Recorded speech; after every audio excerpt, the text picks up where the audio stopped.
Hello, I'm Barry Sullivan, Program Director for the Electrical and Computer Engineering Department Heads Association. It's my pleasure to introduce this spotlight session from AMD and Ray Shooter. Ray?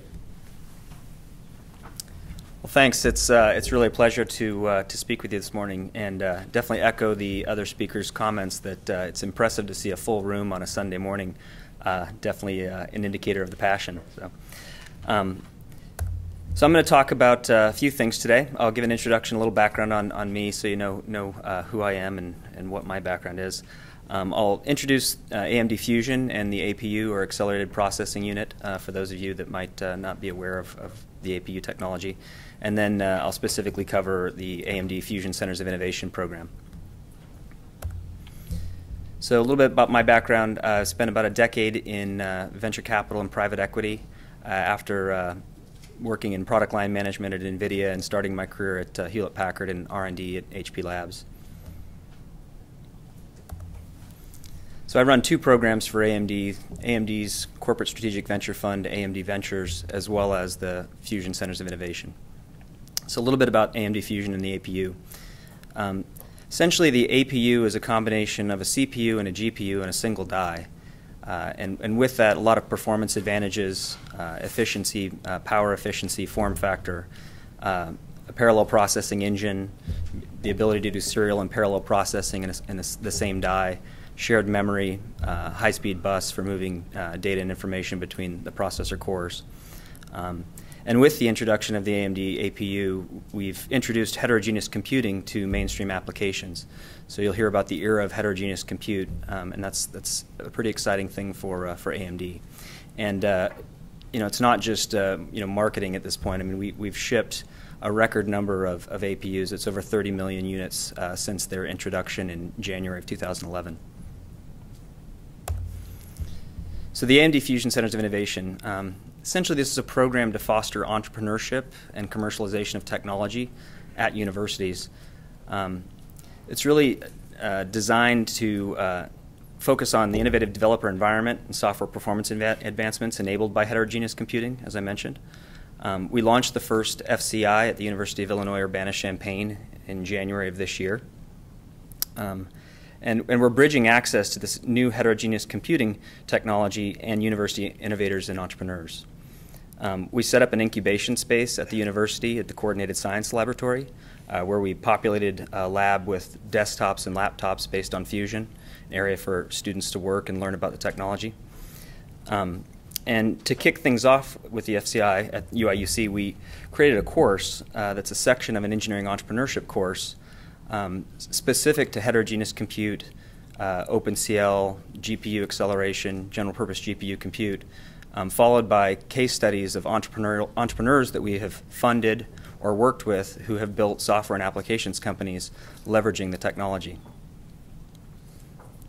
And at the end of this course, there's a business plan competition where student teams will present an idea, a project idea, with the potential to get seed funding from AMD and our other partner in the program, Illinois Ventures, which is a group near the university that has a lot of experience doing spin-outs and investments from the university. So this is a long quote. I won't read it. I'll give you a chance to take a look, but this is from Professor Andrew Singer, who some of you may know. He's a professor of electrical and computer engineering at University of Illinois, as well as runs the Technology Entrepreneurship Center at the university.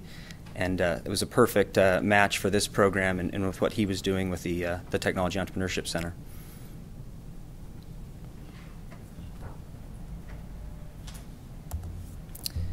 And another quote from our partner at Illinois Ventures, Rob Schultz, about the program as well.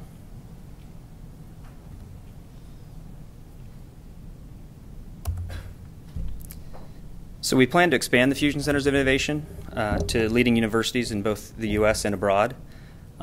Important attributes of the programs that we go to are having strong programs in EE and CS with a focus on parallel computing and general purpose GPU computing.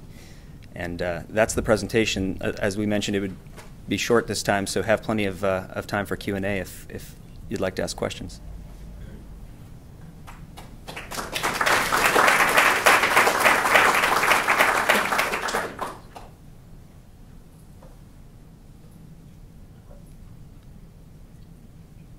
Question? I mean, as you presented it, it sounds exciting and yet very abstract. Can you give me a sense of the nuts and bolts? I do a lot of, GPU computing in my lab. There are lots of labs around the department. Sure. Computing and, what do you have in mind? I think. Well, I'm sure many departments around the country, probably most of them, people do GPU computing. So we definitely want to focus on entrepreneurship and commercialization of technology. We want to create an incubator at the university for budding entrepreneurs, graduate students, potentially faculty that have ideas and want to start companies. So first and foremost, it's about that sort of mentorship and guidance. The vehicle with the class to educate students on heterogeneous compute, OpenCL, the tools involved in programming the GPU. We've got lectures that we set up at University of Illinois, so we've had very senior people at AMD come in and give those lectures. We have these entrepreneurial case studies. So, for instance, a company called VView that I invested in March of 2011 that got acquired by Polycom in October of 2011, so a very quick exit. They gave a lecture recently. A company called Nuvixa, which was started by Sanjay Patel, Mindo, and Wenmei Hu at the university. We've invested in that company. They're focused on 3D telepresence. And then a few other entrepreneurial case studies that come in help the students understand how to define a market, how to think about your competitive advantage, your business model, how to build a team, how to raise capital. So that's some of the nuts and bolts behind what we're doing. Any other specific questions about that? Or? The question is, can you put it in terms of what a department chair could do to So what was key at the University of Illinois Urbana-Champaign was having a champion at the university, in this case Andy Singer. He has an assistant director of the Technology Entrepreneurship Center there named Jed Taylor. And so it's been very, very helpful to have these guys get involved in the program, champion it on campus, drive student participation, student interest, create the course. AMD has provided lectures that we've come in. We've put some money into the program as well. So I'd be happy to talk in more detail than that if you'd like, or we can do it now. Question? What it takes to duplicate this effort in other universities? Do you need, for example, space? Do you need an instructor, or do you bring an instructor? So definitely key on having lab space to be able to populate a lab with equipment so that the students can have access to the desktops and laptops and the APU technology. Having, like as I mentioned, the champion to drive the program and market the program on campus to raise the awareness, bring students in. So those are sort of the basic things that we need. Give the lectures to people from your organization, or so to date we've done the lectures up front. We did an OpenCL lecture. We did a AMD software ecosystem lecture. We did an OpenCL optimization lecture. We also had a company that's local to the University of Illinois called Multicoreware. That Wenmei is the CTO of that company. They've come in and done a couple optimization lectures. And then we've had some companies that we've invested in that have done entrepreneurial case studies.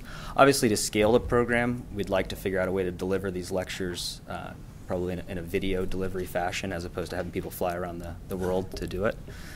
So we have to figure that out still. But as of now, we've done every lecture for the most part live. I think there's been a couple that have been. What the financial obligation of the institution? Do you charge money? Or No. So at this point, the only thing that the university has offered up is the space for the lab, and then the coordination and organization, the creation of the class, and the just marketing the program on campus. So we have to have a class, a regular class? You don't have to. Think of it as first and foremost an incubator, a place to foster entrepreneurship and the commercialization of technology, to have a space and to have some mentorship that AMD can provide. We also want to partner with a local investment group that has ties or has had activity in that region as well. So in the case of University of Illinois, we had Illinois Ventures. So that's a key piece of it as well. That's great. Thank you. Question? These lectures, are they available right now for us to look at? They're not. We're trying to figure out how we want to kind of create, productize the lectures, so to speak. So the courses are being recorded at the University of Illinois, but essentially, University of Illinois owns the video. We'd have to go figure out some sort of licensing arrangement, I would suppose, if we wanted to do the ones that we've specifically done there. But we can we can replicate the lectures and do it, create videos of these and be able to deliver them to universities, or we could, as we roll this out, do physical lectures as well. So we're still figuring that out.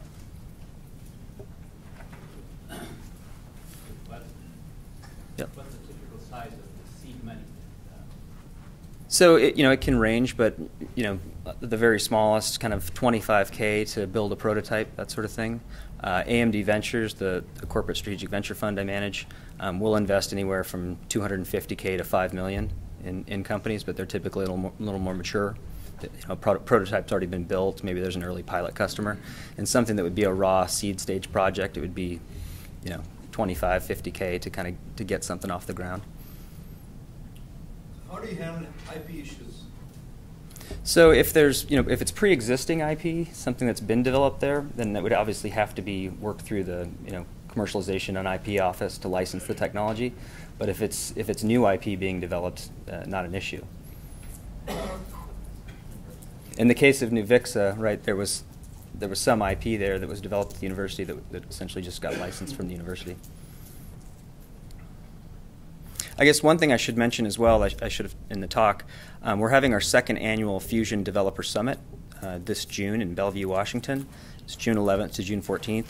It's an ecosystem forum where academia and industry partners get together to really learn about the AMD software ecosystem. It was very successful. We had our first annual event last year in Bellevue, doing it again this year. So for any of you that want to get more involved or learn more about what we're doing, I'd welcome your participation at the Fusion Developer Summit as well.